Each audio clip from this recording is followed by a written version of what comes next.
Halo Sobat Dokter Otomotif. Sekarang ini banyak sekali produsen mobil yang mengusung transmisi matic. Selain mudah digunakan, penggunaan mobil matic pun kini semakin bertambah karena kenyamanan yang ditawarkannya. Namun segala kelebihan yang ditawarkan oleh mobil matic seperti ini, mobil jenis ini juga cukup rentan pada bagian mesin dan juga di transmisinya, dengan catatan jika tidak dirawat dengan baik. Dan perlu diketahui, ketika mesin ataupun transmisi mobil matic bermasalah, teman-teman harus siap merogoh kocek yang dalam-dalam untuk memperbaikinya. Daripada menunggu hingga rusak, kali ini saya akan berikan tips cara mudah merawat transmisi otomatis mobil teman-teman agar tetap awet. Number 1. Tips yang pertama, buat teman-teman pengguna mobil matic, teman-teman harus memanaskan mobil sebelum bepergian. Terutama di waktu pagi hari, teman-teman bisa memanaskan sekitar 5 menit. Ini bertujuan agar oli yang ada pada transmisi otomatis bisa bersirkulasi untuk melumasi bagian kampas kopling, valve body, dan juga torkon. Meskipun terdengar sangat sepele, tapi jika dibiarkan, ini akan membuat komponen yang ada di dalam transmisi akan cepat aus. Number 2. Lakukan pemeriksaan dan penggantian oli secara teratur. Penggantian oli secara umum dihitung dari jarak atau lamanya penggunaan mobil. Dan idealnya untuk oli transmisi otomatis itu diganti setiap 40.000 km setelah digunakan. Akan tetapi jika teman-teman sering melewati wilayah macet, sebaiknya teman-teman mengganti oli lebih sering ya. Dan jangan lupa gunakan merek oli sesuai yang disarankan oleh pabrikan mobil teman-teman. Number 3. Kemudian pada saat mulai menjalankan kendaraan, injaklah pedal rem, kemudian masukkan tuas ke posisi R ataupun D. Kemudian tunggulah sekitar 1-2 detik sebelum melepas injakan pedal rem. Ini akan memberikan kesempatan agar kopling di matic itu bekerja lebih optimal. Number 4.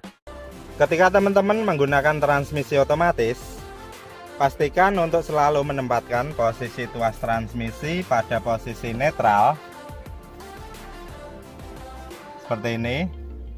Apabila mobil berhenti agak lama di atas 10 detik seperti saat di lampu merah ya. Jadi jangan sering menahan mobil pada posisi D. Ini akan membuat beban mesin bertambah berat, dan juga karet mounting dari mesin dan juga transmisi dia akan cepat aus. Number 5. Ketika teman-teman mau merubah arah dari maju kemudian ke mundur, atau dari D ke R dan sebaliknya, pastikan mobil benar-benar berhenti. Jadi jangan sampai berjalan meskipun sangat pelan. Ini akan menyebabkan gear yang ada di transmisi matic, planetary gear, dia akan berputar berlawanan. Dan ini akan merusak komponen dari transmisi otomatis. Number 6. Kemudian yang perlu diingat, jangan terlalu sering untuk melakukan akselerasi di mobil matic tipe penumpang. Karena mobil matic tipe penumpang itu tidak didesain seperti mobil matic sport. Dan jika sering dilakukan akselerasi secara tiba-tiba, ini akan memperpendek usia dari transmisi matic. Number 7. Jika transmisi matic teman-teman menggunakan tipe Tiptronic yang bisa dikondisikan seperti manual, jangan sering melakukan perpindahan pada RPM mesin yang terlalu tinggi. Karena torsi yang diterima transmisi ini akan sangat besar dan hentakannya pun semakin terasa. Hal ini juga akan memperpendek usia dari transmisi. Number 8. Kemudian jangan pernah sekalipun untuk memaksakan mobil matic menerobos banjir. Karena di transmisi otomatis banyak sekali sistem kontrol elektroniknya. jadi sangat rentan terhadap konsleting arus listrik. Number 9. Buat teman-teman yang suka modifikasi, kalau bisa jangan merubah ukuran ban standar menjadi ban dengan diameter yang lebih besar, karena bisa membuat transmisi menjadi bebannya lebih berat dan juga membuat overhead transmisi matic. Dan kalau sudah overhead, dia akan cepat rusak. Number 10. Sewaktu bepergian jauh, jagalah suhu kerja dari mesin dengan cara mematikan mesin sekitar 5 menit atau lebih, sekalian buat istirahat ya. Ini dikarenakan jika melebihi suhu kerja dari mesin, komponen elektrikal pada transmisi matic dia akan menjadi panas dan usianya akan menjadi pendek, sehingga transmisinya akan cepat rusak.